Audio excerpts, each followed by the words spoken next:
Hello friends, exam हाल के YouTube channel में आप सभी का स्वागत है। फ्रेंड्स, जितने विद्यार्थी क्लास 10th में हैं और 2024 की तैयारी कर रहे हैं उन सभी विद्यार्थियों के लिए ये वीडियो काफ़ी महत्वपूर्ण होने वाला है। ठीक है, इस वीडियो हम लोग साइंस के 20 महत्वपूर्ण ऑब्जेक्टिव प्रश्न जो है पढ़ने वाले हैं। ठीक है, तो चलिए वीडियो को बिना देर करते हुए वीडियो को स्टार्ट करते हैं।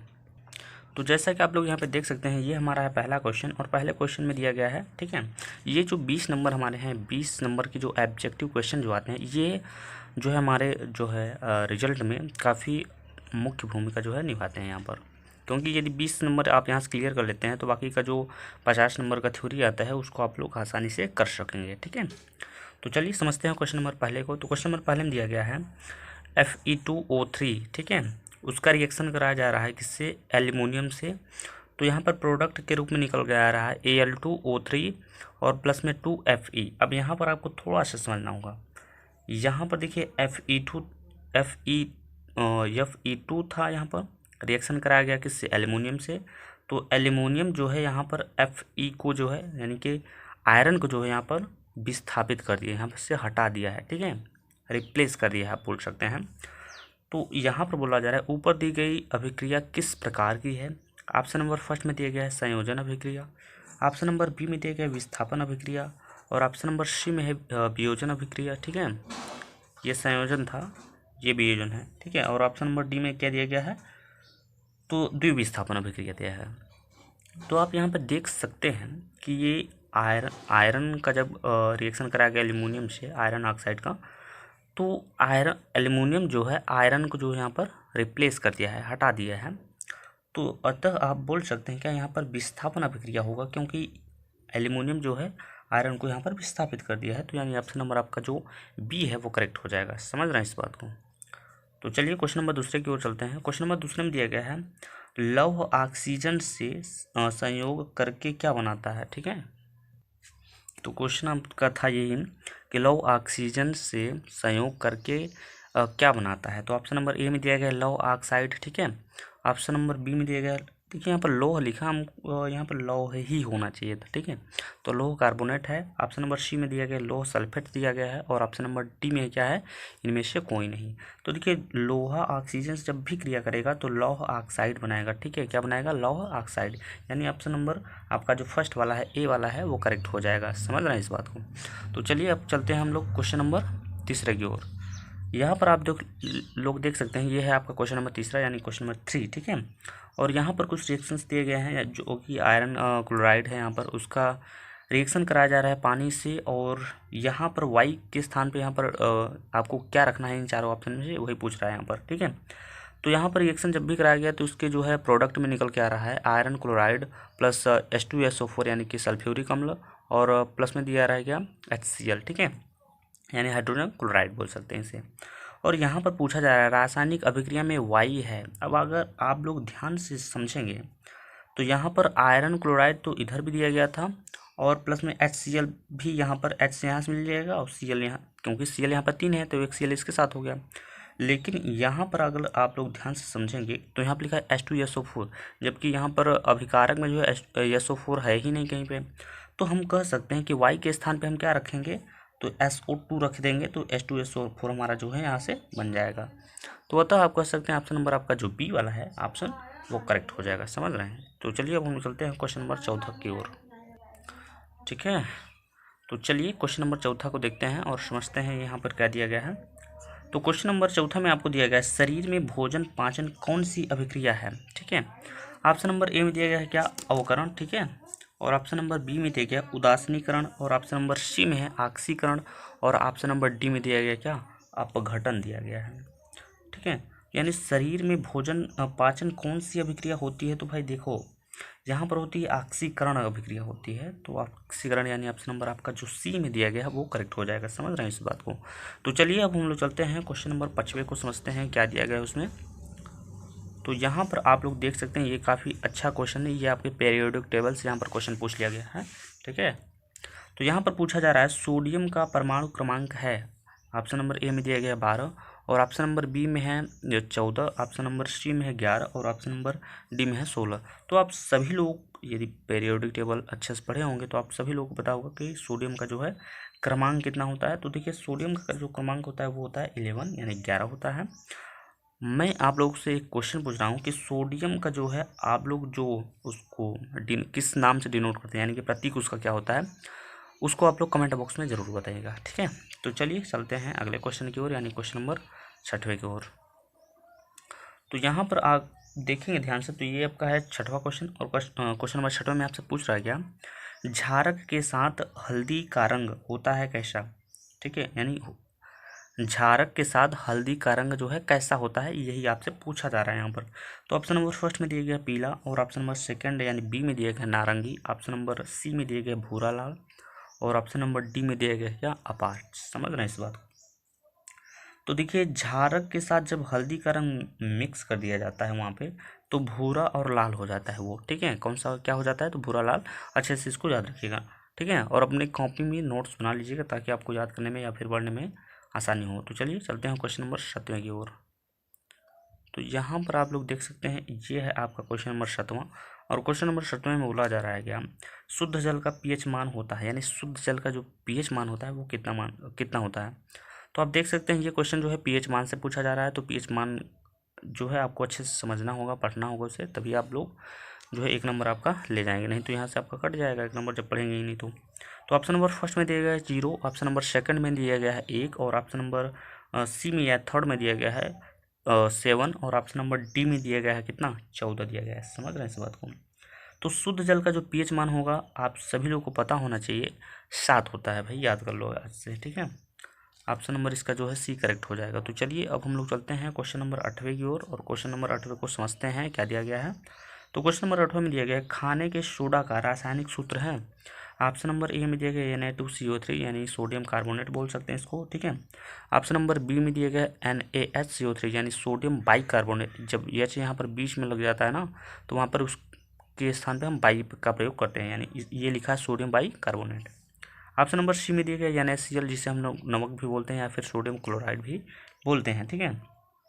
और ऑप्शन नंबर डी में दिया गया NH4Cl जिसे हम लोग अमोनियम क्लोराइड बोलते हैं। समझ रहे हैं इस बात को? तो यहाँ पर हमसे पूछा गया है खाने वाले सोडा का रासायनिक सूत्र। तो देखिए खाने वाले सोडा का जो रासायनिक सूत्र होता है वो होता है सोडियम बाई कार्बोनेट यानी NaHCO3। ऑप्शन नंबर आपका जो बी है वो करेक्ट हो जाएगा। समझ रहे हैं इस बात को? तो चलिए अब हम लोग चलते हैं क्वेश्चन नंबर 9 की ओर। यहाँ अगर आप देखते हैं तो ये है आपका क्वेश्चन नंबर 9, और क्वेश्चन नंबर 9 में दिया गया है निम्नलिखित में दुर्बल अम्ल है, यानी यहाँ पर आपसे पूछा जा रहा है कि दुर्बल अम्ल कौन सा है। तो चलिए इसके ऑप्शन देख लेते हैं। तो ऑप्शन नंबर पहले में यानी ए में दिया गया है HCl यानी हाइड्रोजन क्लोराइड बोल सकते हैं, ठीक है। ऑप्शन नंबर बी में दिया गया है HNO3। समझ रहे हैं इसको? इसको बोलते हैं अमोनियम क्लोराइड, सॉरी नाइट्रेट बोलते हैं क्या, मुझे अभी क्लियर नहीं हो रहा है यहाँ पर। समझ रहे हैं ना? तो यहाँ पर लिखा है HNO3, और ऑप्शन नंबर सी में दिया गया है HCN यानी कि हाइड्रोजन साइनाइड भी बोलते हैं इसे, और ऑप्शन नंबर डी में दिया गया क्या N2SO4 यानी नाइट्रोजन सल्फेट। समझ रहे हैं इस बात को? लेकिन यहाँ पर हमसे पूछा क्या है, तो हमसे पूछा है निम्नलिखित में से दुर्बल अम्ल कौन सा है, हमें उसको बताना है, बाकी इसमें मतलब नहीं है। तो देखिए दुर्बल अम्ल यहाँ पर पूछ रहा है, तो हाइड्रोजन जो साइनाइड होता है, CN का मतलब साइनाइड बोलते हैं इसे, तो यही हमारा एक क्या है, एक दुर्बल अम्ल है, ठीक है, हाइड्रोजन साइनाइड। ऑप्शन नंबर आपका जो सी है वो करेक्ट हो जाएगा। समझ रहे हैं? तो चलिए चलते हैं क्वेश्चन नंबर 10वें की ओर, और क्वेश्चन नंबर 10वें में दिया गया है निम्न में से प्रबल क्षार है। अब इसमें अम्ल पूछा था दुर्बल अम्ल, यहाँ पर प्रबल क्षार पूछ रहा है। तो ऑप्शन नंबर ए में दिया गया कैल्शियम हाइड्रोक्साइड यानी C एक ब्रैकेट में OH का whole twice. Option number B में दिया गया है Mg ब्रैकेट में OH का होल ट्वाइस यानी magnesium hydroxide. Option number C में दिया गया KOH यानी potassium hydroxide. Option number D में दिया गया NH4OH, ठीक है, यानी अमोनियम हाइड्रोक्साइड आप बोल सकते हैं यहाँ पर। तो यहाँ पर आपसे पूछा जा रहा है प्रबल क्षार, तो आप सभी लोग को पता होगा कि जो पोटेशियम हाइड्रोक्साइड OH को हाइड्रोक्साइड ही बोलते हैं, पोटेशियम हाइड्रोक्साइड को क्या बोलते हैं, तो प्रबल क्षार है ये एक प्रकार का। समझ रहे हैं? तो चलिए अब हम लोग चलते हैं क्वेश्चन नंबर 11 यानी 11 की ओर। यहाँ पर आप लोग देख सकते हैं ये है क्वेश्चन नंबर 11 या फिर 11 बोल सकते हैं। तो यहाँ पर दिया गया है कोई विलयन लाल लिटमस को नीला कर देता है, इसका पीएच मान कितना होगा। तो ऑप्शन नंबर फर्स्ट में दिया गया है 1, और ऑप्शन नंबर सेकंड में दिया गया है यानी बी में दिया गया है 4, ऑप्शन नंबर सी में दिया गया है 5, और ऑप्शन नंबर डी में दिया गया है क्या 10 दिया गया है। तो देखिए यहाँ पर लाल लिटमस पत्र को जब नीला कर देगा तो उसका जो पीएच मान होगा वो 7 से अधिक होगा, और 7 से अधिक केवल एक ही ऑप्शन में दिया गया है और ऑप्शन नंबर डी में दिया गया है। तो ये आपका हो जाएगा क्या, करेक्ट ऑप्शन। ठीक है, तो चलिए अब हम लोग चलते हैं क्वेश्चन नंबर 12 की ओर, देखते हैं 12 में क्या दिया गया है।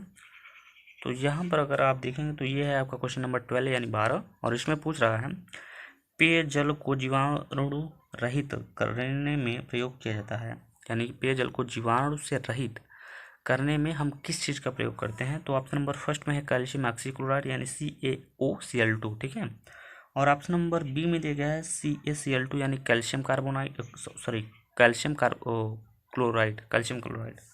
और ऑप्शन नंबर सी में दिया गया है CuCl2। CO को हम क्या बोलते हैं, कॉपर बोलते हैं, और Cl2 को क्या बोलते हैं, क्लोरीन बोलते हैं, तो कार्बन कॉपर क्लोराइड बोल सकते हैं इसको। ऑप्शन नंबर डी में दिया गया CaCO3 यानी कैल्शियम कार्बोनेट, ठीक है।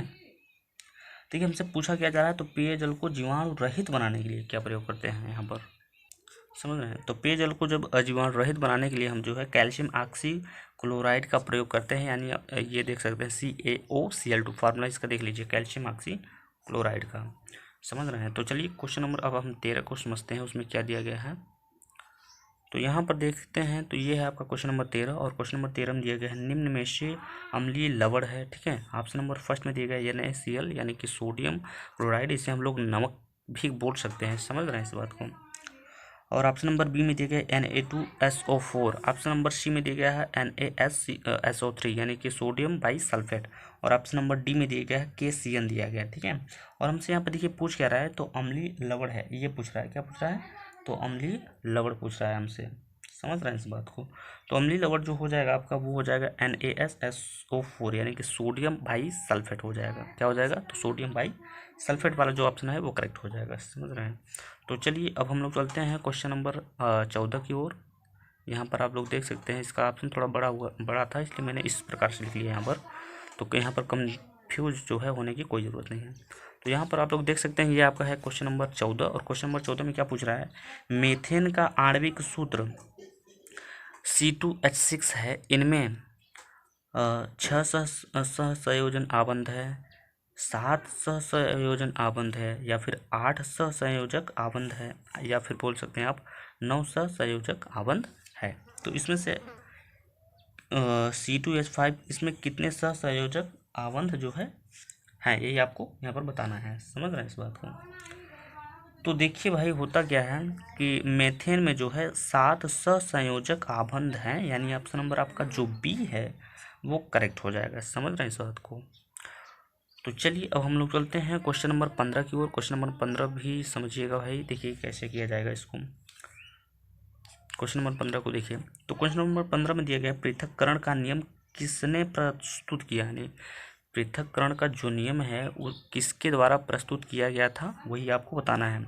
ऑप्शन नंबर फर्स्ट में दिया गया चार्ल्स डार्विन ने, ऑप्शन नंबर बी में दिया गया है जॉन ग्रेगर मेंडल ने, ठीक है। और ऑप्शन नंबर सी में है ह्यूगो डी ब्रिज ने, और ऑप्शन नंबर डी में दिया गया है रॉबर्ट हुक ने। तो देखिए पृथक्करण का जो नियम था वो जॉन ग्रेगर मेंडल ने दिया था, के द्वारा जो है प्रस्तुत किया गया था, यानी ऑप्शन नंबर आपका जो दिए गए हैं बी में वो करेक्ट हो जाएंगे, समझ रहे हैं इस बात को। तो चलिए अब हम लोग चलते हैं क्वेश्चन नंबर 16 की ओर। तो यहाँ पर अगर आप ध्यान से देखेंगे तो ये है आपका क्वेश्चन नंबर 16 या फिर 16 बोल सकते हैं, समझ रहे हैं इस बात को।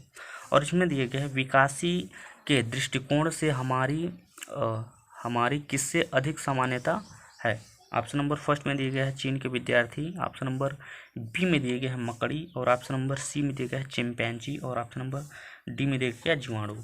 तो इस क्वेश्चन का करेक्ट जो आंसर होगा वो आप ऐसे ही बता सकते हो कि इस क्वेश्चन का जो करेक्ट आंसर हो जाएगा वो चिंपैंजी हो जाएगा। यहाँ पर इसके पूछने का सेंस यहाँ पर ये है कि विकासी दृष्टिकोण से यदि देखा जाए तो मानव के जैसा कौन जो है दिखता है, तो चिंपांजी को यदि देखा जाए तो ये हूबहू मानव के जैसा ही दिखता है, इसका दिमाग भी सेम मतलब मानव के जैसा ही काम करता है वहाँ पे, समझ रहे हैं। इसकी वजह से चिंपैंजी जो है अधिक सामान्यता है मानव के कंपेरिजन में।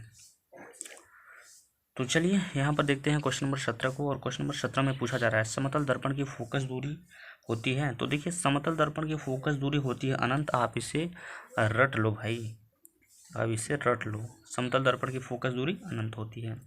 यहाँ पर एक क्वेश्चन है, क्वेश्चन नंबर 18 में दिया गया है, छोटा सा क्वेश्चन है, आप लोग यहाँ पे समझिए। तो यहाँ पर दिया गया है एक उत्तल दर्पण की फोकस दूरी 10 सेंटीमीटर है, दर्पण की वक्रता त्रिज्या ज्ञात कीजिए।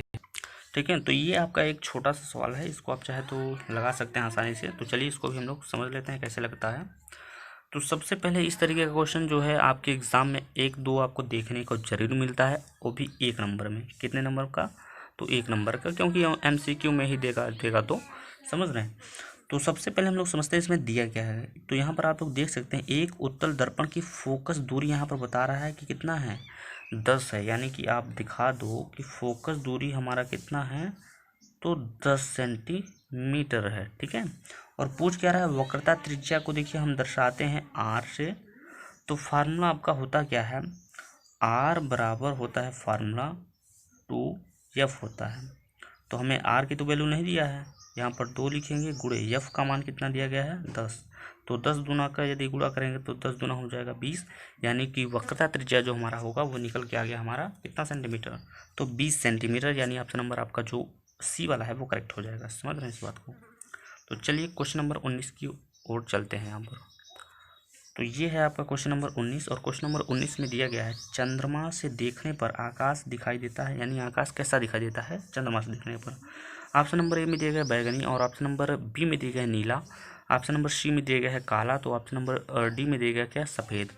तो आप सभी लोग पता होगा, जब ये चैप्टर आप लोगों ने पढ़ा होगा, या फिर जनरली ऐसे ही क्वेश्चन पूछ लेते हैं लोग। ठीक है, तो चंद्रमा से देखने पर आकाश जो है मुझे काला दिखाई देता है। भाई मुझे नहीं दिखाई देता है, सभी को वही देखने पर। समझ रहे हैं इस बात को। तो चलिए क्वेश्चन नंबर 20 की ओर चलते हैं, और ये इस वीडियो का लास्ट भी क्वेश्चन है, क्योंकि मैं जब भी MCQ का क्वेश्चन लाता हूँ तो केवल 20 ही क्वेश्चन लाता हूँ। जैसे जैसे आपका एग्ज़ाम जो है नज़दीक आएगा, आपके क्वेश्चन जो है बढ़ा दिए जाएंगे। समझ रहे हैं इस बात को। तो चलिए क्वेश्चन नंबर 20 को समझते हैं, और इसमें दिया गया है पादपों में जाइलम में उत्तरदायी होता है। ऑप्शन नंबर ए में दिया गया है जल का वहन, ऑप्शन नंबर बी में दिया गया है अमीनो अम्ल का वहन, और ऑप्शन नंबर सी में दिया गया है भोजन का वहन, ऑप्शन नंबर डी में दिया गया है क्या, ऑक्सीजन का वहन। अब देखिए आप ठीक समझ रहे हैं, ये आपके 4 ऑप्शन दिए गए हैं, जिसमें से आपका करेक्ट ऑप्शन जो होगा वो हो जाएगा जल का वहन। यानी कि पादप में जाइलम में उत्तरदायी होता है, तो क्या होता है, जल का वहन होता है। समझ रहे हैं इस बात को। तो इस वीडियो में हम लोग 1 से लेकर 20 तक साइंस के मोस्ट इम्पोर्टेंट यहाँ पर क्वेश्चन यहाँ पर देखा है समझाई से। आई होप आप सभी लोगों ने इसका जो है नोट्स कॉपी अपना बना लिया होगा, ताकि आपको पढ़ने में जो है वहाँ से आसानी होगी। समझ रहे हैं। तो इस वीडियो में बस इतना ही, मिलते हैं नेक्स्ट वीडियो में, तब तक के लिए जय हिंद, जय भारत।